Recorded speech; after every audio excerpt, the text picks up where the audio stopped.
Getting your groove back until noon with Vanessa Marawa. Work. You see me heavy work. This gentleman that we're going to introduce you to this morning has been through in his time quite a lot and has come out on the other side of that. Might not be the same thing that you're going through.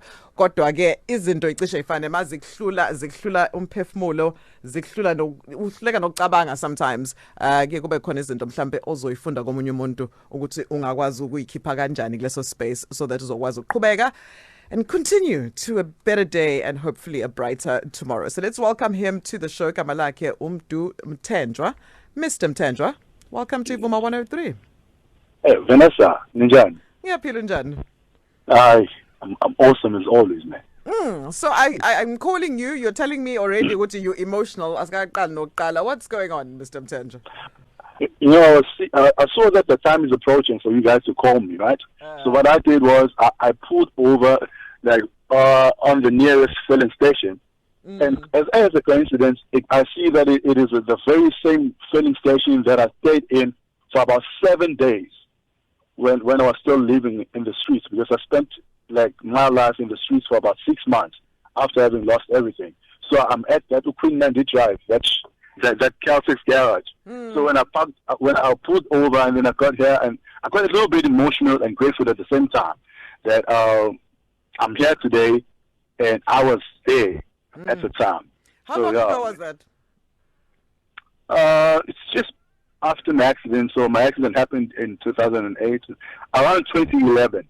Okay, so now around 2011. Your life has improved, you're doing amazing things, and you're talking about your experiences, and now it happens with Sikuluma now and Namhlanje, and you're back at that filling station La Wawhlala Corner when you were homeless that many years ago. And it gives me so much gratitude, Vanessa, because it could have been something else today. You know, it could have been something else. Maybe if I gave up, because I remember I spent 7 days, and the reason why I left the place and I went to South Beach, North Beach, is because one guy called, from the garage, came to me, he said to me, "We've been seeing you sleeping here for the past week or so. So we urge you to leave because it is trucks that park here every night. So you have to leave." So I would have done anything. I would have engaged myself in anything, and I wouldn't be here where I am today. So I'm quite grateful for that. You know, we could actually just finish the interview on that note, because we've already learned so much. Life can change in a minute, but it can also improve for the better over time. So let's introduce our guest this morning properly, because we got straight into it. His name is Mdu Mathenjwa, and he is an entrepreneur now. He's a self-discovery author, public health and safety motivational and self-discovery speaker, just to name a few things. But Mdu has been through a lot. He's been on the show before, and we have discussed some of his life story with you, Lalele. But the thing is that, Mdu, and you can correct me if I'm wrong, you were going about your business, going through life. You had a dream of becoming a chemical engineer. And the moment there's something that happened that completely changed your life, and you've had to go through everything you've been through to get to where you are now. Let's take us back to what it was that you went. Actually, before we go there, let's get to the dream first before things went horribly wrong. You were born here in KZN? Yeah, in KZN, in Durban, Guamash, Nasilamont. Yeah, man. And just like everyone, you know, you got the education and you wanted to do better for the family, especially when, we come from the history that we come from. Every opportunity that you get, you want to go for it. So take us through that journey before the accident. Yeah, man. Judging from the background that I grew up in, it was seriously disadvantaged. And I'm the firstborn of my 5 siblings. It's 6 of us all together, and we were living under serious physical and emotionally abusive environment. So now we wanted to change our future, all of us as my siblings. So I had a dream of becoming a chemical engineer, and it was very hard for me to actually get there because I had to find myself from high school until tertiary. So that means I had to work, to fund myself from high school and tertiary.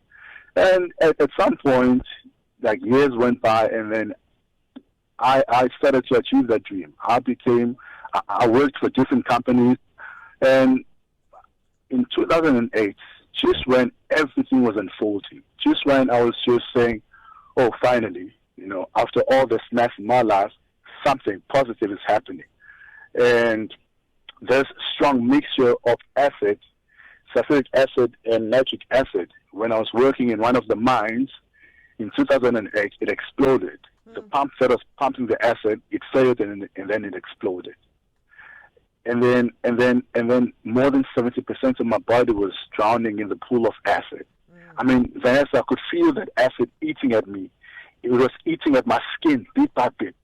I even remember the hissing sound of the acid when it was eating at my eyes. And it was just in a blink of an eye.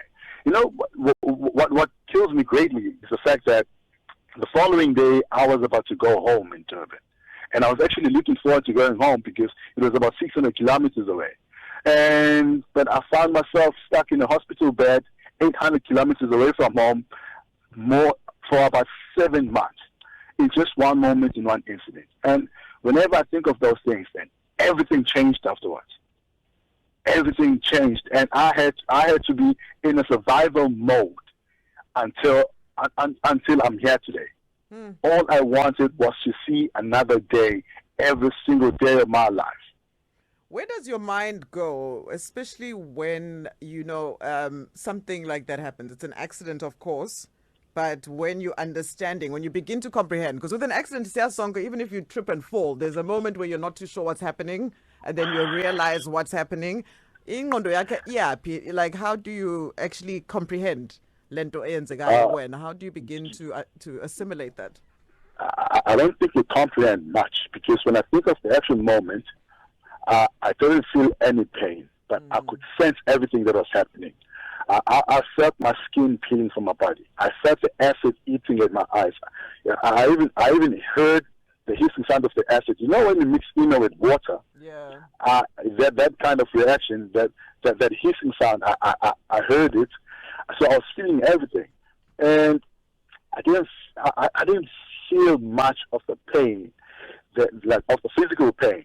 It was more of the emotional pain, because a lot was happening in my mind, saying, all right, I know the properties of this acid.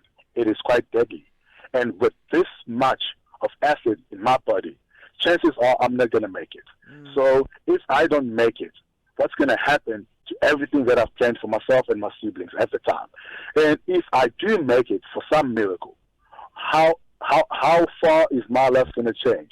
How am I going to face society the way I will be looking? Because I know what it does to the body. So how am I going to survive in this world once I've survived the actual incident? So, and after that, I spent about I was in a coma for about 2 months. So I started gaining my conscience on the 3rd month, and then I started to try and relive my sins. I tried to recapture what happened, and because I'm a writer by nature, so I started writing everything. So that's how it felt. I tried on the 3rd month to retrieve all the information that I heard, the information that I felt at the time, but otherwise you don't feel much, you don't think much, and you don't feel much physically, especially. At a time when a lot of people are falling ill, ending up in spaces that they did not imagine themselves being in, and obviously not quite what you're talking about, but I think the emotions and the fear can be relatable in those terms. I think that having this conversation with you today, Mdu, is going to be an eye-opener for all of us about overcoming, about dealing with something that you comprehend can be a huge problem going forward if you survive, and also trying to make that fit into what you want to do with your future. We're going to leave it right there because we want to talk about your story of recovery when we come back, and what you had to do, the internal work that you had to do for yourself to be able to get to where you are today. Very motivating story. His name is Mdu Mathenjwa, and he joins us for the hour, Vuma 103, talking about his survival story and perhaps giving us something that we can learn from his experience that can help us in our day-to-day lives as we also face challenges that we thought were going to be something that would break us. But here we are, trying to stay strong. Mdu, I'll call you back in just a bit.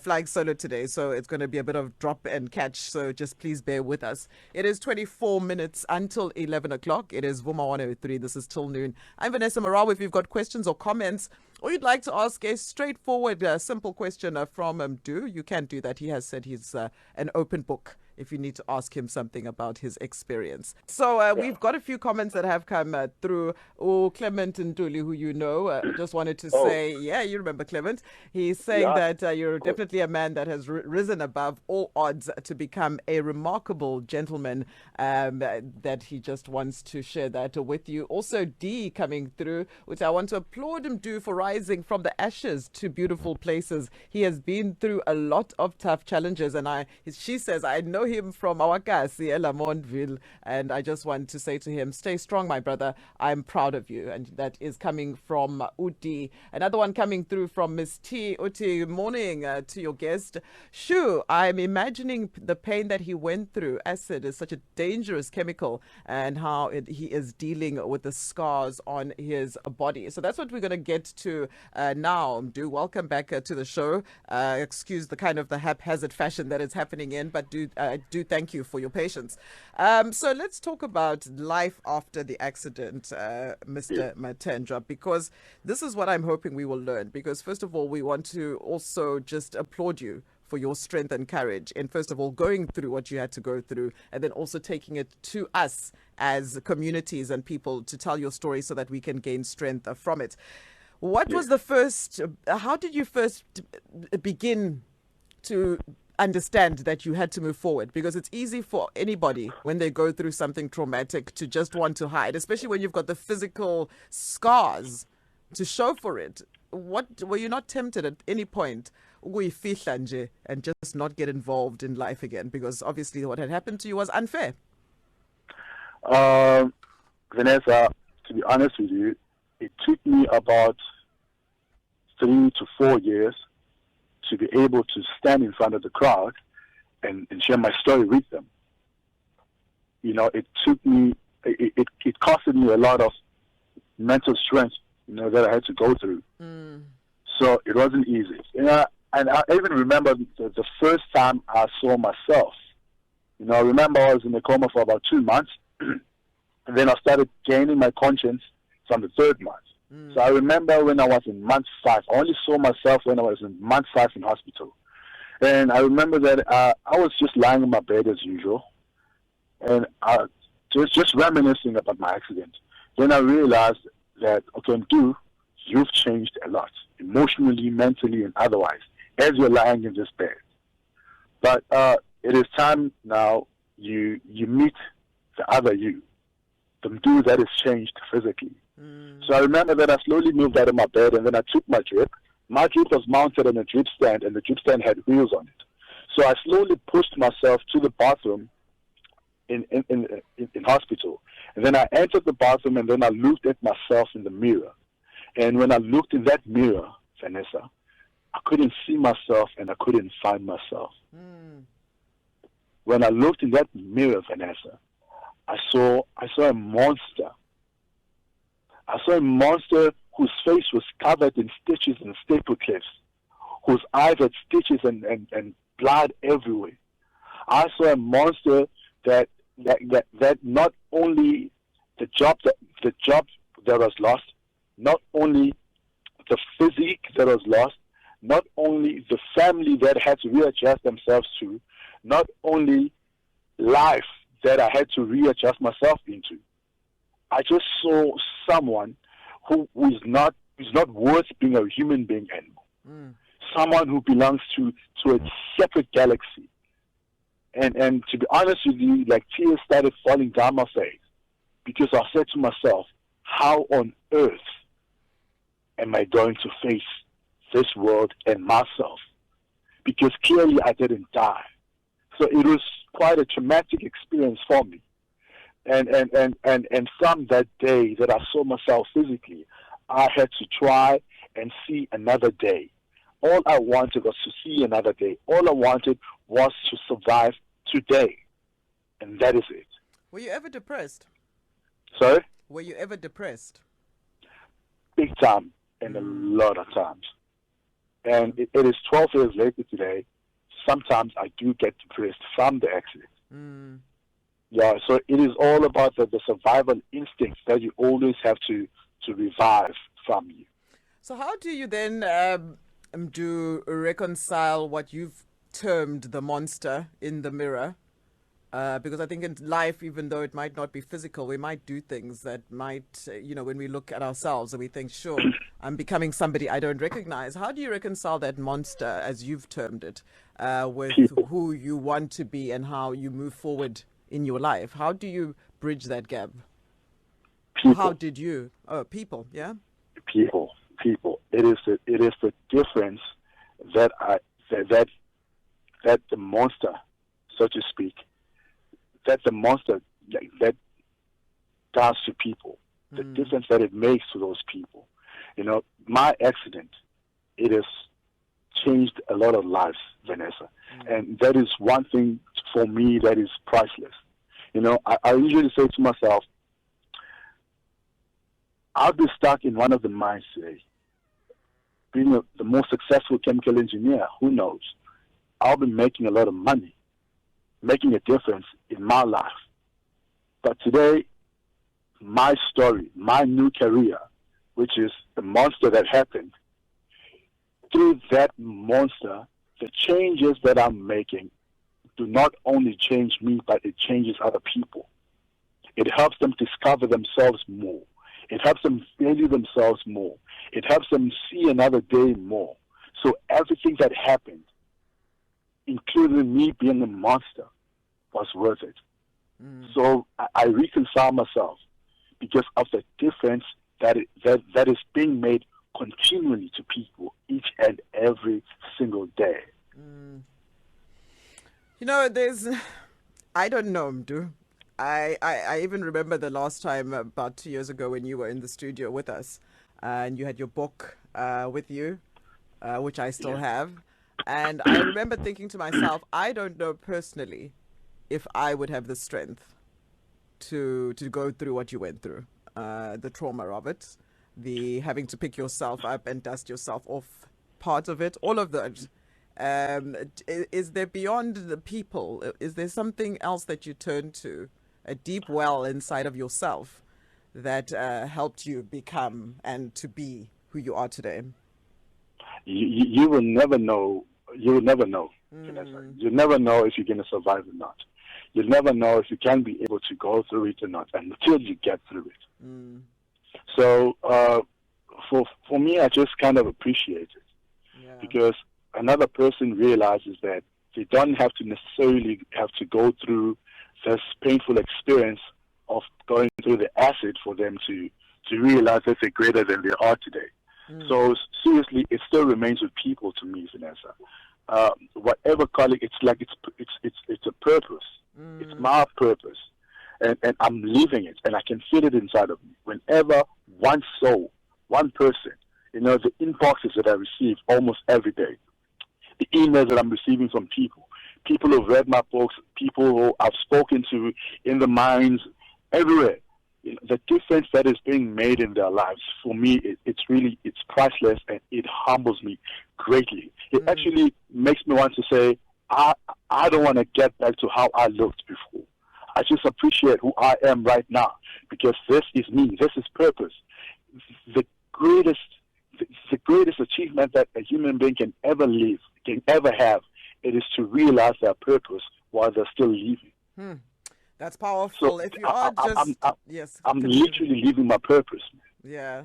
And not many of us can say that. If you're just joining us on Vuma 103, I'm speaking to Mdu Mathenjwa, talking about his journey through life post a very horrific accident that left him with many scars, not just on the outside, but also on the inside, and how he has overcome. He's an entrepreneur, he's a public speaker, he's an author, and he's a mining ambassador. Mdu, when I come back, I want you to answer, or I would like you, I can't say I want, I would like you to please answer one question for me. If you'll hold the line. Getting your groove back on Till Noon with Vanessa Marawa. Work, work, work, work, work, work. You see me, I be work, work, work. Absolutely. The work this time is on ourselves, on our internal worlds. And this conversation could not have happened with a better person to talk about internal work in terms of trying to get ourselves out of a space that we didn't particularly choose for ourselves as we face our new normal as a world, a country, and as a KZN. Mdu Mathenjwa is with us. And I wanted to just ask him before we let him go, in having lived through what he has gone through, perhaps maybe a message for us all, Mdu, for a lot of people right now, they've lost their jobs, salary cuts, they've lost members of their family, they're in hospital, they've got people in hospital, loved ones that they're worried about. There's a lot going on. We don't know also what the future holds for all of us. Is there something from your experience that you can leave us with, a message of hope, I guess? I'll just borrow from my latest book called "A Soldier is a State of Mind," and the subtitle is "Discover Your Strong Self." Your strong self. It says life is a battlefield. Either you die there, or you fight your way out of the jungle. What I want to say to you guys, especially during this COVID-19 times. This is your jungle. Life is a jungle. And it is up to you. It is a choice. Believe me, I know what I'm saying. It is a choice to either give up or you keep continuing. It is a choice for you to say, I didn't find a job, so I'm not going to look for any other job. It is up to you. It is up to you to keep knocking or you stop knocking just because it didn't work out. It is up to you it was up to me to write a note for my visitors who could see that I'm messed up. Yes, they were happy that I'm surviving. I survived, but they were certain that I'm not going to make it in the outside world. So I had to decide for myself that I wanted to see another day. I don't want to commit suicide just because these people can see that I'm not going to make it. It was up to me to decide otherwise. I wrote a note that said, if you do not see what I see, do not visit me in this hospital. And then I pasted it on the bedside of my bed, head side of my bed. The quantity of people that came to me to visit, it subsided. But the quality, it was only the people who could see what I could see in the midst of that trouble. So in these COVID-19 times, it is up to you to decide what to do when everything goes south for you. Yeah. It is up to you to let go. Mdu, as usual, time is never enough when we spend time with you. Thank you very much this morning for coming through and leaving us with your message of hope and inspiring us with your story. If people would like to get more information about you or read any of your books, where can they find more information on you? All right. On social media, I am Mdu Mathenjwa. My phone number is 079-431-9030. Email address is info@mdumathenjwa.co.za.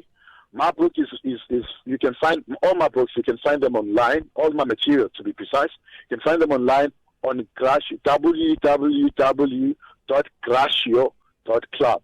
Grashyo is in GRASHYO.club. Thank you, Mr. Mathenjwa. Have a wonderful Wednesday. And thank you. Thank you very much, Vanessa, and thank you to everyone. And in everything you do it to be top of the food chain. Do it to rule it and never surrender. On those words, thank you. Thank you.